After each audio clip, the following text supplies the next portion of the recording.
In this video, we will talk about grace. Ano nga ba ang biyaya ng Diyos at bakit kailangan nating aralin to?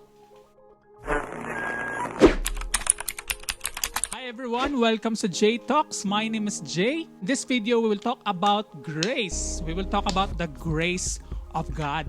And continuation siya ng recent video natin na pinamagatang The Only Message of the Bible. So kung hindi mo pa napapanood yun, please watch it. So now, let's talk about grace. Ano nga ba ang grace? Ano nga ba ang biyaya ng Panginoon? Ang Greek word ng grace ay ang word na charis, na ang literal meaning is gift or regalo.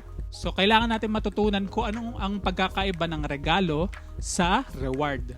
So ang regalo, wala kang ginawa pero nireceive mo lang to. Dating naman sa reward, may ginawa ka kaya na-receive mo yung bagay na yon. Naghahanap ako recently kung ano bang Bible verses na pwedeng gamitin para ma-define natin ang salitang grace. And I found it in the book of Titus. So basahin natin ang Titus chapter 2 verse 11 to 14. Ang sabi dito, "For the grace of God that brings salvation has appeared to all men, teaching us that denying ungodliness and worldly lusts, we should live soberly, righteously, and godly in the present age, looking for the blessed hope and glorious appearing of our great God and Savior, Jesus Christ, who gave himself for us that he might redeem us from every lawless deed and purify for himself his own special people, zealous for good works." So ang first point natin ay the grace of God brought us into salvation. Sabi nga sa Ephesians chapter 2 verse 8, "For by grace you have been saved through faith, and that not of yourselves, it is the gift of God." Ang salvation natin ay biyaya. Ang salvation natin ay regalo galing sa ating Panginoon nung tinanggap natin si Jesus Christ as our Lord and Savior. Yung pinaniwalaan natin siya. So hindi ka naligtas dahil sa mga magaganda mong ginawa nung nabubuhay ka pa dito sa mundong ito. Hindi yun. Naligtas ka dahil sa biyaya lang ng ating Panginoon. Sabi ng iba, magpapatayo ako ng maraming foundation. Tulong ako sa maraming charity works para sure ako na maliligtas ako, makakapunta ako sa langit. Wala tayong kakayahang iligtas ang ating mga sarili through our good works. Sabi nga ng Bible, all our righteous acts are like filthy rags. Wala tayong kakayahang iligtas ang ating mga sarili. Kaya kailangan nating tanggapin si Jesus para tayo ay maligtas. Kasi kung kaya nating iligtas ang ating mga sarili, hindi na dapat pumunta si Jesus para iligtas tayo dito, para mamatay sa krus para sa atin. Tama ba? Guys, it's all about the grace of God.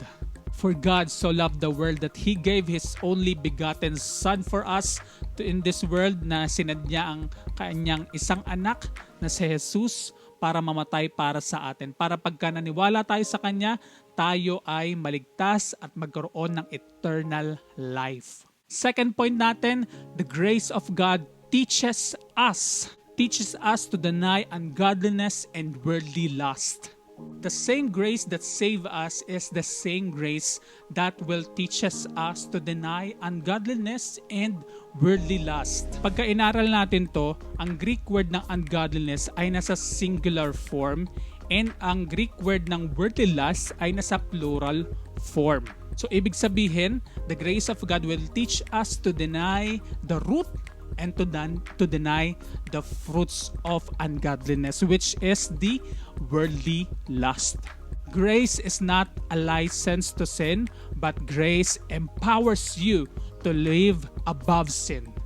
Grace is so much more than just the forgiveness of sins, but grace teaches us and gives us the ability to reign in life over sin. Third point natin, the grace of God equips us to live soberly, righteously, and godly in the present age. Yung binasa natin kanina sa TPT version, ang sabi doon, and it equips us to live self-controlled upright and godly lives in this present age. Grace equips us and empowers us to live good behavior, na magkaroon tayo ng magandang pag-uugali para makarelate tayo sa ibang mga tao. Through grace, we are made righteous, and through grace, we can walk righteously. Sabi nga sa Romans chapter 6 verse 1 to 2, what shall we say then? Shall we continue in sin that grace may abound? Certainly not. How shall we who died to sin live any longer in it? Ikaw ay patay na sa kasalanan, kapatid. Ngayon, mamuhay na tayo ng may freedom sa kasalanan. Mamuhay tayo ng may kabanalan and walk in our righteous nature. And kaya natin gawin yon all by the grace of God. Always remember that you are died with Him, buried with Him, and raised from the dead with Him. And now, we should walk in the newness of life in Him.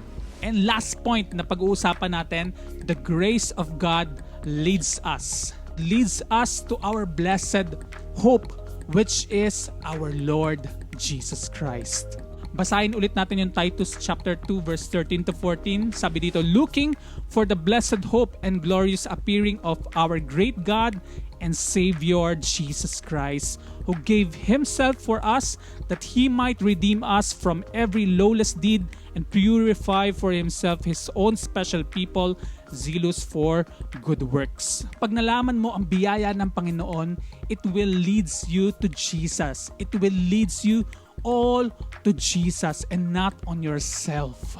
So kitang-kita dito sa verse na binasa natin that Jesus is our great God and Savior.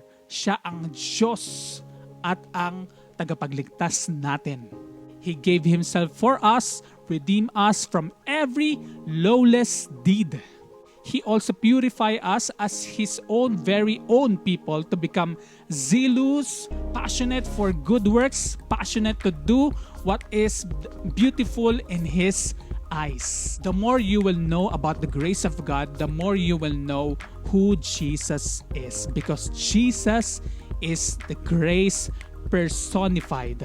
He is the gift of God. He is the charis. He is the gift of God that was sent to this world for us. Sabi nga sa John 1:14, and the Word became flesh and dwelt among us, and we beheld His glory, the glory as of the only begotten of the Father, full of grace and truth. Siya ay full of grace and truth. And sabi rin sa verse 16 to 17, and of His fullness we have all received, and grace for grace. For the law was given through Moses, but grace and truth came through Jesus Christ. Kapatid, the more mong makilala si Jesus, the more mong maunawaan ang biyaya ng Panginoon para sa iyo. Kasi sabi nga ng Bible, grace and truth came through Jesus Christ. And we receive grace the day we receive Christ as our Lord and Savior.